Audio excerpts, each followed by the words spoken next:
Welcome to Mission Evolution Radio Show with Gwilda Wiyaka, bringing together today's leading experts to uncover ever-deepening spiritual truths and the latest scientific developments in support of the evolution of humankind. For more information on Mission Evolution Radio with Gwilda Wiyaka, visit www.missionevolution.org. And now, here's the host of Mission Evolution, Miss Gwilda Wiyaka. Does your heart have an intelligence all its own?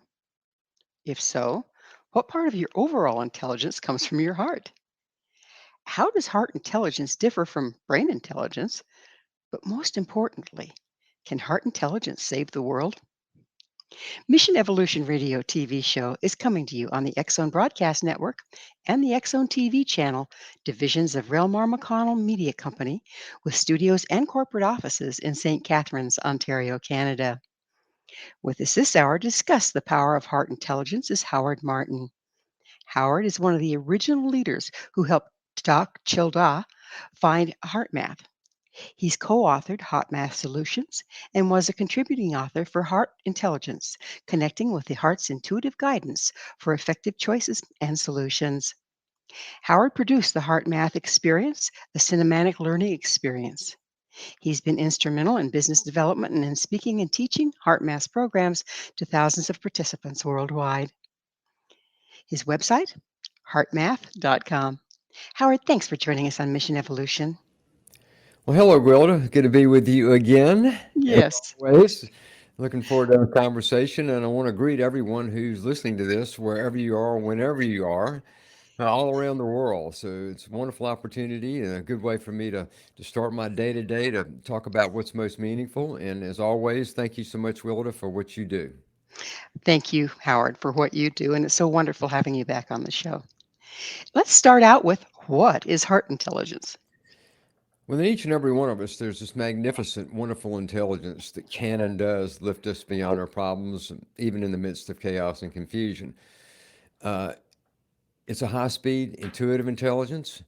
It's an intelligence that gives rise to the emotional qualities that we really want more of in our life, like more love, more care, more kindness, more compassion, more dignity, more honor. It's an intelligence that does provide the self-security that we need at times, especially as we go through some of the challenges associated with modern living. Ultimately, what I find is that heart intelligence is an intuitive guidance system. It's my own best friend for making decisions that I need to make in life, whether they be big decisions or little decisions. And when we add all that up, what we have is a intelligence that we're born with, intelligence that's always there for us, and intelligence that we tap into from time to time, and intelligence that is really, to me, essential for living a meaningful, fulfilling life. I understand that you and the crew at HeartMath have done a gang of studies on this heart intelligence. Would you tell us just a little bit about that? I'll be happy to. You know, we've been doing this now for over 30 years, and started out in 1991, a long, long time ago. Our goal and mission at the time was to try to introduce a heart-based or heart-directed system into the world that people could use to meet the challenges that were taking place then and that we knew were going to increase over time. So we had a goal, we had a mission. How can we bring more heart into the world? How can we create a more heart-directed or heart-centered world? We also recognized that, heart had been talked about thousands of years, going way, way back, and that people referenced the heart all the time, but that somehow it wasn't being taken quite as literally or quite as seriously as we felt it could be.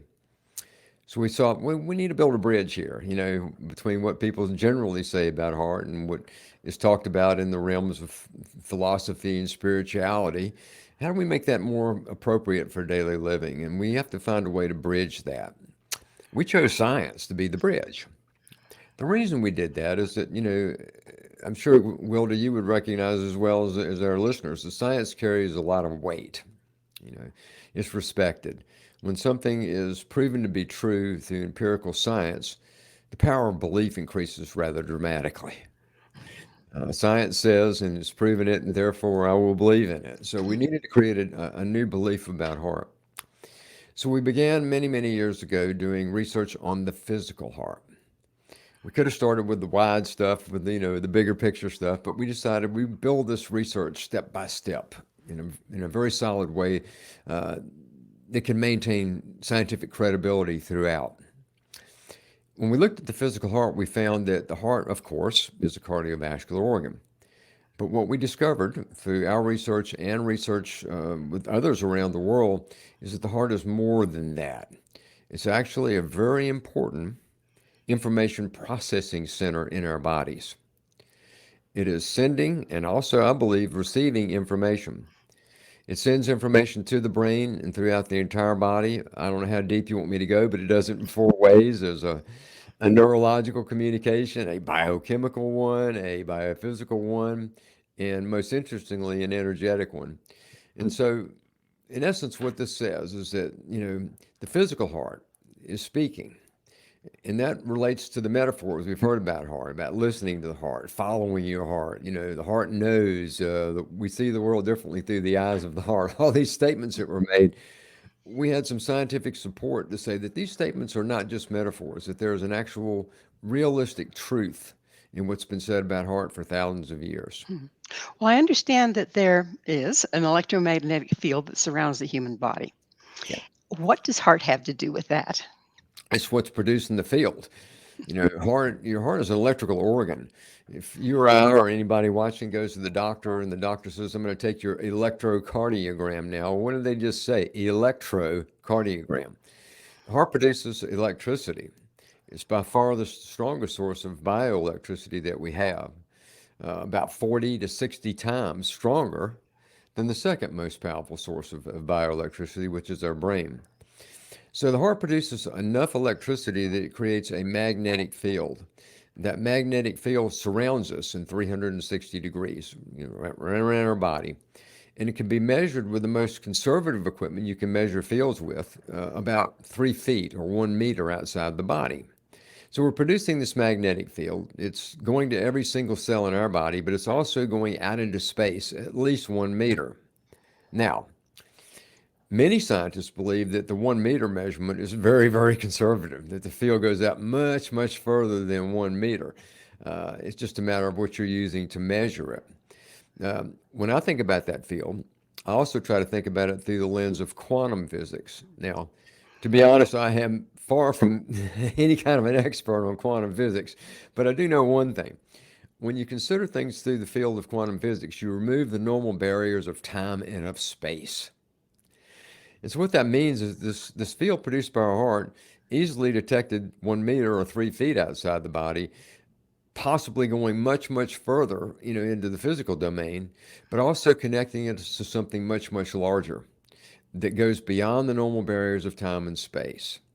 And so the field itself is, to me, the most important communication vehicle that the heart has. I understand, Howard, that wherever one electromagnetic field crosses another, there are these things that are formed that are called X points.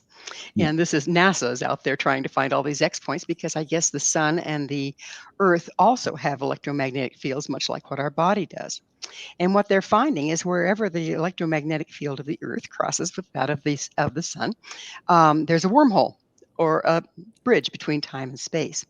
How does this relate to the electromagnetic field of the heart and information? Well, it's a wonderful question. And first of all, every living system is producing a field, some sort of a magnetic field. And a lot of the research that we're involved in today is looking at, how fields affect one another, what information is being exchanged in the fields, the unseen energetic connections between all living systems on this planet and beyond, really. So fields exchange information all the time. I can offer a very simple analogy. It would be our cell phones. A cell phone produces a magnetic field. We imprint that magnetic field with information. It can be our phone call. It can be a picture we send someone. It can be a text that we send someone. But we imprint the magnetic field with information. That information is sent via cell phone towers to someone else's phone, which has a magnetic field. And that magnetic field picks up that information and then interprets it. So someone sees the picture or someone receives the phone call. The same type of process is going on between all living systems. It's just unseen. It's an unseen form of important, essential communication that links everything. Everything within the universe is linked through these energetic fields. How it relates to heart? Well, if the heart's producing the biggest field, it's probably got the more to do with those energetic connections than the rest of our physiology, because it's producing by far the strongest and biggest and most sophisticated field that we produce as human beings. So we're about to run out of time in this segment, but I've got a big question for you here. Okay, so we're getting information through the electromagnetic fields. How do we interpret that and translate it into day-to-day use or thoughts? Well, first of all, that information can often be more intuitive than it is linear. There's nothing wrong with linear logical mind intelligence. We have to have that. It's essential as well. But there's an intuitive intelligence that's associated with heart, that we get these impulses, we get these feelings. Intuition is often a feeling more than it is a thought. It's a sensing that we have. And learning to access and become more sensitive to that intuitive information relates to how we live our lives. How do we make decisions? How do we decide one thing? How do we decide to hire somebody or not hire somebody? Uh, how do we make the choice about what we're going to eat next? Lots of different questions that come up in just the flow of daily living. The interpretation has to be of like sensing the impulses, sensing the intuitive, nudges that we get from time to time, and then acting on them, actually taking the next step of manifesting and doing something with what we're feeling inside. That's the interpretive sort of process that I think we're going through right now. So again, we're about out of time here, but so that sounds to me like this is pretty much what animals have been running on all along. Well, animals certainly do have a different type of intelligence that we don't tend to respect as much, because it doesn't think, it doesn't produce numbers, it doesn't necessarily show emotion in the same way. But the ability for animals to sense is amazing. And I think, when I watch these nature shows and I hear about these things that animals do, I go, how do they do that? How does a turtle know exactly where to go his entire life, to swim thousands of miles to go lay eggs, and stuff like that. How do birds know how to navigate? How does my cat understand me? I have a cat. I love my cat. How does this cat and I definitely communicate energetically all the time. Well, Yeah. it's that magic moment. We're going to have to take that station break. Howard and I will return very shortly, so don't go away. This is Mission Evolution, www.missionevolution.org. Our intelligence is not all in our head.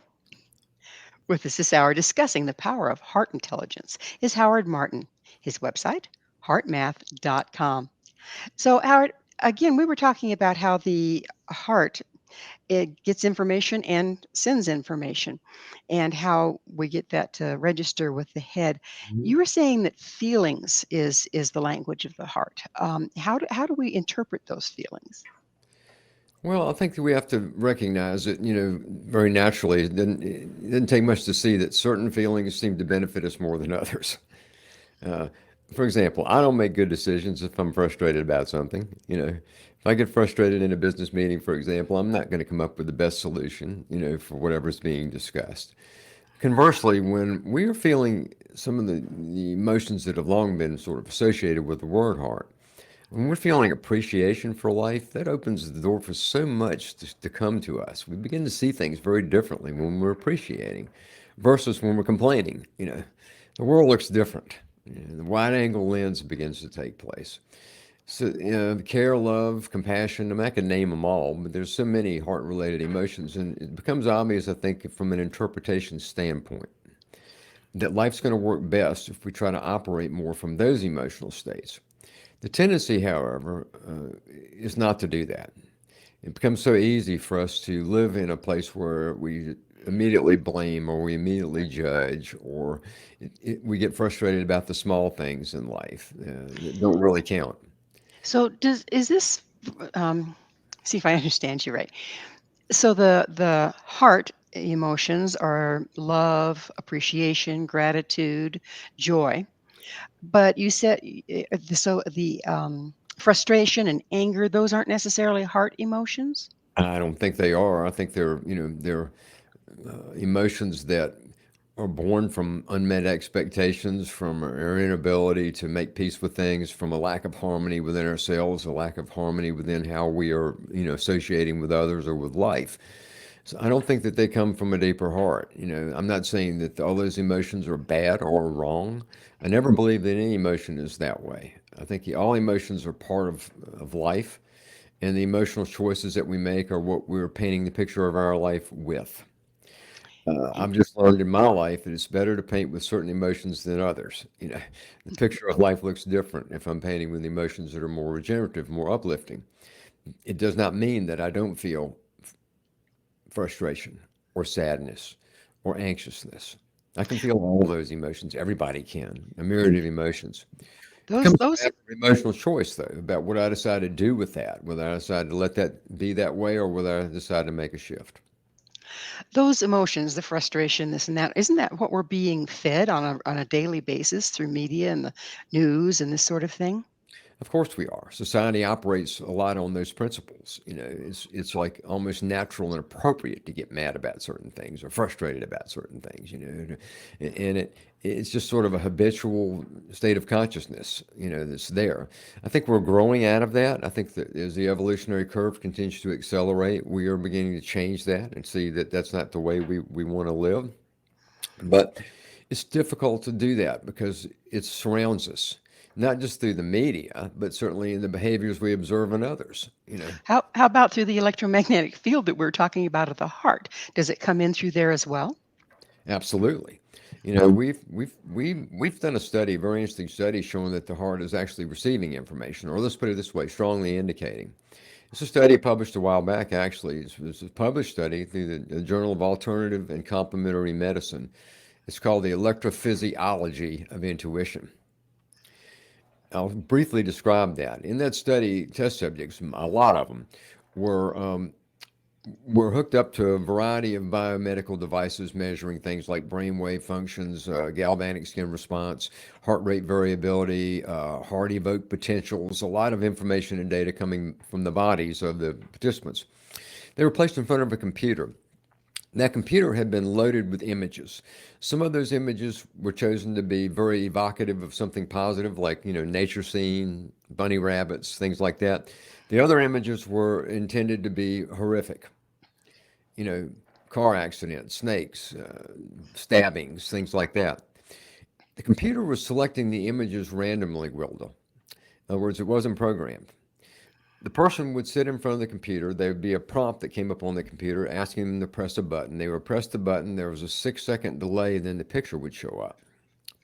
Then that process was repeated over and over and over and over through randomly selected picture samples that were showing up on the screen. While that was happening, their bodies, all that information was coming back from the body. Here's where it got really interesting. In many to most cases, the body was responding to the picture the way it would depending on the type of picture that would show up. But it was responding 6 seconds before the picture actually showed up on the screen. Seriously. 6-second delay. In other words, they push the button, the 6-second delay is there, the body starts responding as if the picture of the snake is there or the picture of the bunny rabbit's there, and the picture's not there yet. And it happened over and over and over again that the body was responding to the picture 6 seconds before the picture emerged on the screen. Now, when I talked to the lead scientist on the project, Dr. Roland McCready, I was asking him so I could get the story right in case I was in a situation like right now where I needed to explain it. And he said, yeah, but here's something I want you to understand. He said the 6-second measurement was where the research protocol had been set. Meaning, what if they had set it at 60 seconds? Or 60 days or whatever. So I'll paraphrase now, but in the summary of the research study, it said it appears as if the heart is well, I forgot an important part. Excuse me for that. When they analyzed the data in the body that was responding to the picture before it was there, they found the first responder was the heart. And then a second and a half after that, the brain responded. And then a second and a half before the picture emerged on the screen, the two came together, heart and brain coupled energetically. Then the picture showed up. So it was heart and brain together. So the first responder was the heart. So, in the research summary, they said that basically it appears that the heart has access to a field of information that goes beyond the normal boundaries of logical linear intelligence and time and space. It's receiving information. They went on to say that it's something that probably has been happening all along. It's a natural part of how we function, but that we are not aware of it. And that in the future, as we become more aware of it, it will become more obvious that that's what's happening, and we can utilize that in ways that would be beneficial to us. That's a big Fant- paraphrase, but that's what they were saying. Fantastic. So that would also indicate that if I'm sitting next to someone, or even across the room or whatever, that's having a bad day, that information is going to go through my field and be picked up by my heart, whether there's any outward display of it or not. That's correct. We're communicating energetically all the time. I'll take it a step further. You and I are in different physical locations right now, but we are in a shared experience. My belief is that we're not only communicating through our conversation and through seeing each other on our computer screens, we're communicating energetically right now through the shared experience that we're having. A step further than that is I believe that we are communicating energetically with all of our listeners, and that energetic communication is taking place whether they're listening to this at the same time or whether they're listening to it because they found it online or through one of the wonderful ways in which you distribute your programs. Well, they found it 6 months later. That energetic communication is still taking place. So it opens up a whole new world of understanding, a whole new world of possibility of what's taking place in our lives. And it's part of the, to me, expansion of awareness that we are going through right now as we go through this evolutionary cycle on planet Earth. It's amazing to me because, like you mentioned, the indigenous people, and for ages, the heart has been considered the major organ, the one of not just feeling, but of thought and choices and that sort of thing. And also, the shamanic cultures believe in traveling through time and space, and not restricted to time and space. And Yep. all of this is starting to explain that, is it not? Well, it helps. I think it can explain some of these sort of, I would just call them wider concepts, that are very intriguing to us and very, they're entertaining in a way. I certainly enjoy thinking about those things myself. But so many times when I spend time thinking about that, it's an entertaining exercise that doesn't result in an understanding. And I think that the focus we need right now is not so much on that, but on how are we going to learn to get along better on this planet. You know, to me, the big missing factor that's holding back these new understandings, really, for them coalescing into something that's solid, hinges on one thing. It's a secret hidden in plain view. The secret is we need to learn to get along better.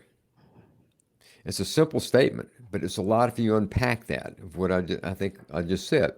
Learn to get along with ourselves. How divided are we internally in between what we think and what we feel? How divided are we in our own self-perceptions that we have about who we are and what we are? How much self-doubt is there? How much self-criticism is there? How much do we do that to ourselves? So there's a big separation. We're not getting along even within ourselves in many cases. And then there's the interactions with life and with people and all the division, the separations, the biases, the judgments that are so prevalent. And all of that is holding back higher dimensional consciousness from entering into humanness. That's where the secrets of the other things that people are considering about time and space travel and a lot of these interesting subjects, that's where a new understanding can emerge from. It's difficult for that information to even come in and for us to receive it while we're living in a state where we're separated and divided so much. That can be corrected. And we can learn to get along better. We can learn to not have to buy into everything that people do say. We can have our differences of opinion, but we can do it with a higher degree of acceptance rather than the sort of hardcore judgments and reactiveness that happens so much. We can learn to accept more. We can learn to see through the eyes of compassion a bit more, as opposed to the eyes of judgment, which is the natural way in which we often see things. It's certainly the way we've been conditioned. Yeah. So you're saying that it's an inside job, basically, that it has to start within each of us? It does, and I'll say a very soft statement right now, but it could be perceived as soft. The way in which we can do that, the only way I know that we can accomplish those things is through the power of love. We need to learn to love more. And love takes on many forms. It's a little word that can mean anything from something to avoid to the driving force that controls the entire universe, and thousands of shades in between. And so love is a little word, but there are aspects of love. Kindness is a form of love, for example. Can we be kinder to somebody? Just a little kinder. Things like dignity, and honor and courage, they're all forms of love. And then there's the overt references to love, like the care and the compassion and those type of love. But I think Oh, we're going to have to pick up love on the other side of a station break. I'm loving our conversation. I'm looking forward to being right back. Howard and I will return, so you stay right there. This is Mission Evolution, www.missionevolution.org. Can the heart speak? If so, what is its language? This is Mission Evolution, missionevolution.org. With us this hour is the co-author of Heart Math Solution, Howard Martin. So, Howard, we've been talking about how the heart may speak. And if so, are we talking, we were saying it's intuition, but can it also be ESP? ESP, extrasensory perception. Well, that's just a generic term that represents, intelligence perception beyond the five senses, or from something different than just the five senses. And yes, I think it relates to that for sure. And I'll put it in maybe a slightly different context. We all live in this vast field of information, and it is vast and it's infinite. It's called consciousness. We're constantly drawing from that field, both consciously at times, but usually unconsciously. Information is coming in through the five senses, which is very narrow. We got a little brain here. We've got our five senses, and this vast information field. We're taking that information in through the five senses, and then we are interpreting it. But here's how we're interpreting it. We're interpreting it through what we choose to think and feel. And in doing so, we are consciously co-creating our own version of reality. Now, we live in big shared realities. We're on planet Earth. We breathe air. We have sun, we have moon. There's thousands of these shared realities that we have. But if you think about it, through how we think and how we feel and what we want to perceive, we each have our own unique version, moment to moment, of that shared reality. So we have our own. So when we learn to operate more from the heart and develop the qualities and values of the heart, there are many benefits. One of those is we begin to develop new sensing capacity. Our sensing capacity increases. We begin to access more information from that vast field. And then our interpretive capacities increase as well. So we begin to expand awareness. That's sort of a long-winded answer, but a way in which we're expanding awareness, right? We're doing it through drawing in information and drawing in more information from the field, and then making intelligent interpretation of that through how we think and how we feel and the choices we're making about how we think and feel. So this brings up the question of AI and singularity. So are you familiar with that? I'm sure. Yeah. When AI becomes conscious, if AI doesn't have a physical heart, how's that going to work?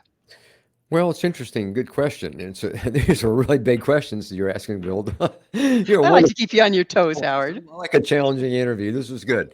AI is interesting to me. I'll put it in maybe this context. I was talking to a friend of mine last summer, another author named Gary Zukav. We were discussing AI, and he said, I'm not concerned about AI taking over everything. He said, reason is I'm not concerned is because it doesn't have a soul. And that was comforting to me in a way to think about it from that context. It's going to be able to do things that we can't do. It's going to be able to do things that we're doing now better than we can do them. It already is. It's already amazing what it's doing. And I think that is a threat in the moment, but it's also a huge gift. Because what it's going to do is going to free us from the mundane. It's going to allow us to be something that we are designed to be, which is human beings. We're unique within the universe at being human beings. We were never meant to be slavishly working on an assembly line, or standing behind a checkout at the grocery store, taking people's money mechanically over and over again. These things are not bad, but they're not what we were ultimately designed to be. We were ultimately designed to be highly creative beings. that create. We're co-creators. We're highly creative, but we're being suppressed by the mundaneness of the third dimensional reality and the task associated with it. AI is going to alleviate some of that. Along the way, it's going to get smarter than we want it to. It's going to make mistakes. It's going to be, in some ways, a threat. It's going to create some problems. It's inevitable. We have to learn to adapt to it and work with it. An analogy I came up with for myself not long ago was the car. When cars came out, they were a huge threat. Everybody says these things are going to kill everybody. You can't have these things. And guess what? They did. They killed a lot of people. But yet, look at what cars did, right? It's not that there were never a car accident or there were never a death from a car. They were right about that. And it did do that. But look at what it did beyond that. AI is going to create some problems, but look at the potential possibilities of what it can do to free us to be the creative, magnificent beings we are designed to be. So as AI backfills us, that prompts us to step up our game. Yep. Exactly. I like I the way like you that. said that. As it backfills us, that's a good term. I'll use that. It's all yours. As it backfills us, yeah, we get to do other things. Now, in the beginning, it's going to be, well, I lost my job. I can't make the rent, all that sort of stuff. I was in a major department store thing with my wife not long ago, and in the checkout line, I looked at my wife and said, give it a year or two, maybe 3 years. This person's not going to be standing here. But then on the other hand, I had to do a presentation last week where I was keynoting a conference in Mexico on creativity and innovation. I used ChatGPT to help me choose a title, and I called it The Colors of Imagination. I wanted an image to represent the colors of imagination. I looked at all the hundreds, if not thousands, of images that I had. I didn't find anything that I really thought was exactly right. I had a creative insight where I remembered that there are AI image generation programs out there now.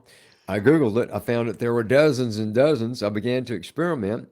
I chose one. I started to learn it. And I started to create this image of the colors of imagination. The image that I created far exceeded my imagination. I got back an image more beautiful than I could have imagined. And as a result of that, I decided to create all the images for that presentation the same way. And then when I showed it, the comments that came back to me, a lot of from the participants, about 1,000 people there, a lot of them were saying, they weren't saying, what you said about the heart's field was so important. They were saying, those images you had on your screen, they were absolutely amazing. Where did you get those, And they were generated by an AI program. Now, it was my imagination working with the AI to create the imagery. So it was a co-creative process. But the results were better than anything I could have created. I'm not a painter. I'm not a photographer, but yet I was able to create images that were what I wanted people to see, but better than what I could have come up with. It's amazing the and how quickly it's coming to the fore. It's like at this point it takes AI to program AI because things are moving so fast. So we Yeah. definitely have to find a new place to be, don't we? Yeah, we're learning, we're growing. It's all part of the evolution, and we've got to come up with a way of adapting to it. But I think that the first step in that, for me at least, is not to see it as a threat. I see it as an opportunity to uh, to change the way things function. And again, I'm all about people helping people become more empowered. That's why I do what I do. People can become more empowered and they can become more of who they truly are, really, not just the assumed self. All that stuff is happening right now. It's part of what's going on in the world in the evolutionary phase we're in. And so if I can find ways to use AI to help empower people, then that's to me a decent use of AI. Absolutely, absolutely. And if we don't start using AI, we're crippling ourselves at this point. That's right.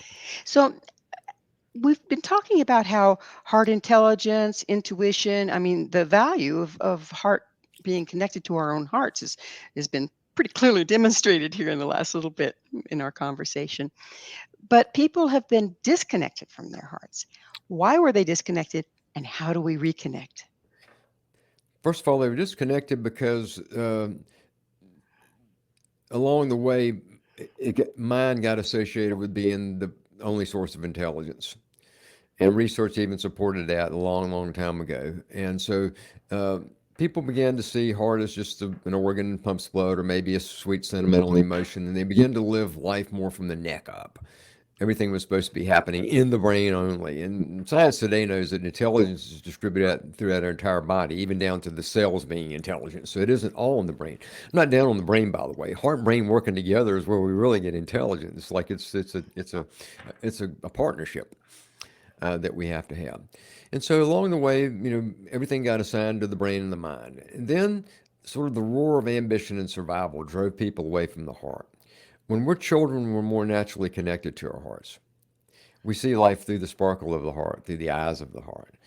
Two children can be at school and have a little scuffle on the playground. The teacher breaks it up, and 15 minutes later they're playing together again. Two adults have a crossword in the office. One thing said could be two words, and they stay mad at each other for a week. Uh, because the heart was more available than the children, right? Along the way, it kind of gets programmed out of us. It gets programmed out of us through the society that we observe. It gets programmed out of us through the educational system, which is about reading, writing, and arithmetic. It's not about the other stuff. And so over time, we lose this connection. Now, the good news is we can return to it quicker than we think. And that's what HeartMath does. Through the HeartMath system, the tools, the techniques, the training, the science, and the technology that we provide, we're helping people reconnect with something that they already have. We're not inventing heart. We're creating a reliable, quick path back to it. A reconnection with that part of ourselves that is really at the core of our being. That's at the core, at the heart. The road home is actually shorter than people realize. It's not that hard. It can be done. It's just a matter of recognizing it, acknowledging heart again, looking to it for a little intuitive guidance, practicing whatever people can practice that helps give them more connected, heart-related life. Doesn't have to be heart math, can be a lot of things. And practicing a little bit there, and then I'll just put it in an even simpler context. Make an effort to do things like appreciate the good things you already have in your life. Gratitude is huge, isn't it? It's huge. Yeah. Try to be just a little bit extra kinder to people. These are little steps you can take, but those little steps begin to open up pretty quickly. And then the downloads start. Then the new insights, the new understandings, the new desire for more heart. It begins to reprogram us in a certain way. And then those emotions that we've liked for so long, some of those just don't have the same desire anymore. We don't like feeling sad. We don't like feeling upset about politics or something. It just doesn't have the same appetite. The emotional appetite changes. And we begin to have a life that looks a lot different. And over time, as we do that, it begins to draw and magnetize from that field we talked about earlier. New understanding, new experiences, new conveniences, new fulfillment begins to come in. And we begin to live a life far better than the one we could have imagined, just like creating those pictures. If we do that, put a little more heart into anything that we do, it will begin to open up again possibilities that exceed our expectations. And I think many people are starting to experience that. I know the world has got so many problems now, it is a mess in many ways. But I also see the other side of that equation. I see hundreds of millions of people around the world changing values, changing beliefs, going through their own process of waking up, doing good things, conscious efforts to grow, to change, and contribute. Well, it's time to take another station break. Howard and I will be back to explore the power of heart intelligence. This is Mission Evolution, www.missionevolution.org. Can heart intelligence save the world? This is Mission Evolution, missionevolution.org. We're continuing our discussion with the co-founder of HeartMath, Howard Martin. His website, heartmath.com. So, Howard, there's the question of the day. Um, and, we're clearly in a time of major upheaval and transition. How can heart intelligence help us navigate through this? Well, it's essential. It's no way we do it without it. First of all, I don't think the world necessarily needs to be saved. I think the world's going to come out okay. It doesn't look that way right now, but I think we're on the right track. Actually, I think we're in the right place at the right time with what the evolution needs to be. But it sure needs some changes, right? And those changes cannot come about until I think we manifest more of the qualities of the heart and add those into what we do. And it doesn't have to even be called heart. It's the qualities of the heart. The intuitive intelligence provided by the heart, along with the emotional characteristics associated with it, have to be a part of the process now. Everything else has been tried. Logical, linear, mind based intelligence alone, without partnership with the heart, has gotten us to where we are today. There's some good in that, but there's some problems with it too. We have to begin to manifest more of these qualities, collectively as well as individually, to meet the challenges that we're going to face. Where are the solutions to climate change going to come from? You know, where are we going to find ways to begin to reduce or eliminate war as a process of resolution of trying to resolve something? You know, we got to add more of these qualities into what we do. So to me, of course, that's my bias. It's my mission. That's my life's work. But when I look at the world today, I say, well, this is one of the only things that really hadn't been tried enough yet. It's been talked about. It's been, dialogued. It's been placed into the respected confines of philosophy and spirituality and religion. But we got to bring it to the street. And when we do that, I think we're going to find the solutions that we need to meet the challenges that we're facing. Without it, I think it's going to be a hard road. And so that's what keeps me motivated. Some 30 some years later after we started Heart Math, I feel still like a little kid that's, having fun and out in the world trying to help people find something they already have inside so they can have a better life. Well, if we think of the heart as the connection to all this esoteric, and by esoteric I mean unseen, information, and from that information is where our new solutions can possibly come. Doesn't it make sense that the first step is reconnecting with our heart so we can get the information in the first place? It does. And like, what has anybody got to lose by doing that? That's the point. Like, when this heart is not competitive with anything. It doesn't mean you give up your beliefs. It doesn't mean you give up the wonderful minds and brains that we have. None of that goes away. You're just adding something to it. And so, what would be the downside of adding more of that to your life, of having a little bit more care, compassion, understanding, first of all, for yourself, but then for other things and other people and other situations? There's no takeaway in that I can find. Well, people are afraid of being vulnerable. I think that heart and open-heartedness is associated with vulnerability, is it not? It is, but heart can also be associated with self-security. The place inside that we do go to and have gone to in our life when we need to find answers to something that we can't think our way through. We turn to our heart. And that's when we do things like meditate or pray or walk on the beach or walk in the woods or drive off into the car in the middle of the night to try to work something out. A lot of times we're pulling deeper, aren't we? And we're not just, we can't figure out this problem. And the inner dialogue can change. I mean, times can be like, for me, like, this is a really hard situation. I don't know how I'm going to deal with it. But you know what? I've dealt with tough situations before, and I'll find a way to deal with this one. That's the heart talking, right? So the heart produces a self-security. From a position of self-security, it's easier to be what we would call vulnerable. Vulnerable does not mean necessarily wearing your heart on your sleeve. It doesn't mean opening yourself up for, for unpleasantry. It does mean being self-honest. It does mean being able to speak your truth from a authentic place. That is being vulnerable. So it's not a weakness. Vulnerability is a strength. And it's born from a feeling of self-security. When I'm feeling more self-secure, I don't mind talking about things that may not be the most enjoyable for me to talk about. So Whether the key there is sovereignty within oneself, sovereignty, what would be your definition of that? unification, completeness.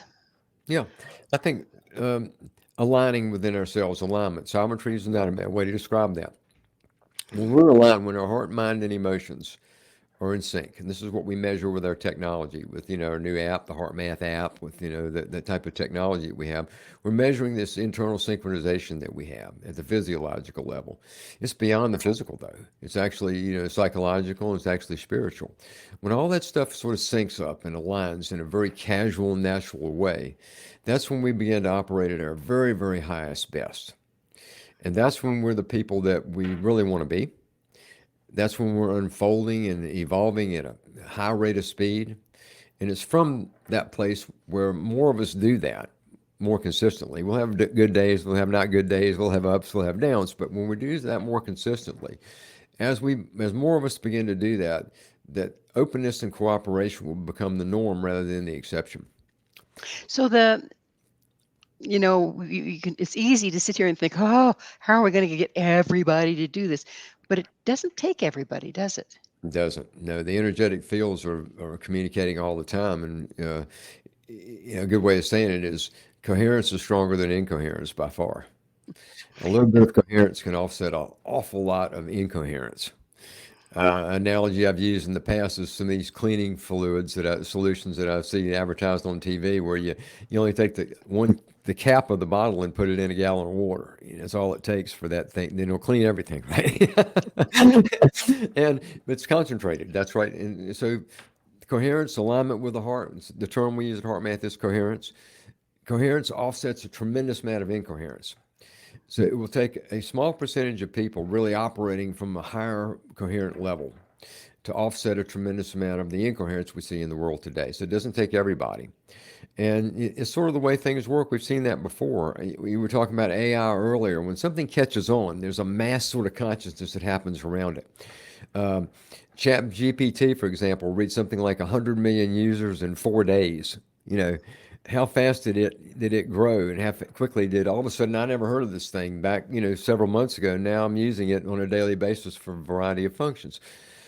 The same could be true about some of the positive momentums that are on the edge of breakthrough right now. We're on the threshold of a new era, a new evolutionary era. Please, listener, know that I do see the problems and I have compassion for those. And I'm not trying to be overly optimistic, but I am excited because I feel it and I see it. I see that we're on the cusp of a major breakthrough that'll happen in the not too distant future. It won't be like a big bang and all of a sudden the world's all great and everybody's loving each other. It's an incremental process, but important steps in that process are unfolding now and will unfold in an increasing rate of speed as we continue to move forward. So I'm excited and hopeful about the world that is emerging, while at the same time have a deep, deep heart's desire to reduce human suffering. So, Howard, it is that time in the show when I get to ask you, what is your mission? My mission is to reduce human suffering, to help people find something that they already have inside, which is their heart, and to have more fulfillment in their life, fulfillment that can exceed even their greatest expectations. That's what I want for people. My mission in life is to try to facilitate that in whatever way I can. Well, you've been doing a wonderful job from what I understand. Thank you for doing it.